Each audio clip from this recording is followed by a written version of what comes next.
Les gens ont une certaine image de ce que ça veut dire être féministe. Il y a des injonctions sur les activistes féministes de la part d'autres personnes.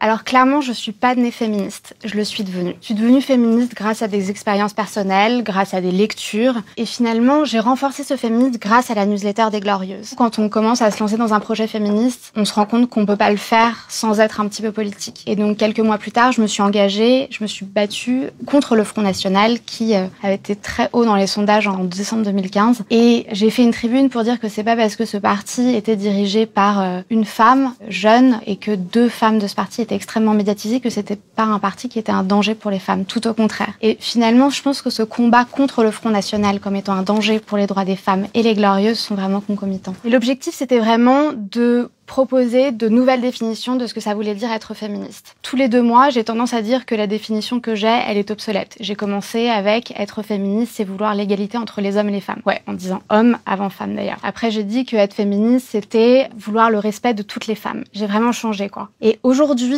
je me dis que être féministe, c'est accepter de pas être une féministe parfaite. Effectivement, vouloir l'égalité entre les femmes et les hommes. Ça, c'est la première chose. Être féministe, c'est aussi respecter toutes les femmes. C'est respecter les femmes pour leur choix. C'est de se battre pour que les femmes puissent faire le choix qu'elles veulent, pour qu'elles aient les meilleures options possibles quand elles font ce choix-là. Mais à partir du moment où elles font un choix, être féministe, ça veut dire ne pas critiquer ces femmes-là. Ça veut dire passer le micro à celles qui sont invisibilisées quand nous, on a un peu d'audience. J'ai écrit un livre pour me déculpabiliser de pas être la féministe parfaite qu'on attendait de moi, me déculpabiliser de pas être la femme parfaite qu'on attendait de moi. Et je me suis dit si c'était aussi important pour moi de faire ce chemin, de me déculpabiliser, je pense que c'est peut-être le cas pour les autres. Et j'espère que ça va aider d'autres femmes à se déculpabiliser aussi. Finalement, comme toutes les activistes, je pense qu'on peut pas gagner cette bataille des féministes avec la moitié de l'équipe. Si jamais on veut arriver à un monde vraiment égalitaire où les femmes sont les vraies égales des hommes, il faut que les hommes aussi pensent à remettre en cause leurs privilèges pour que les femmes en aient davantage aujourd'hui. Donc oui, carrément, je les encourage à lire ce livre. Être féministe, c'est vouloir changer un rapport de force. Un exemple et un chiffre qui est hyper parlant, c'est que dans le monde, aujourd'hui, les hommes perçoivent 99% des revenus de la propriété. Les femmes perçoivent 1% des revenus de la propriété, alors qu'elles sont responsables à 85% de la consommation. Donc quand elles consomment, finalement, ça leur bénéficie absolument en rien. Donc pour moi, être féministe aujourd'hui, c'est vouloir changer ce rapport de force. Être féministe, c'est aussi dire je, même quand on a envie de dire on, finalement. Et c'est pour ça que j'ai écrit ce livre aujourd'hui, pour raconter mes expériences personnelles. Pendant hyper longtemps, les femmes, elles ont été invisibilisées. Dire je, c'est vital. Écrire son histoire pour une femme aujourd'hui, n'importe quelle histoire,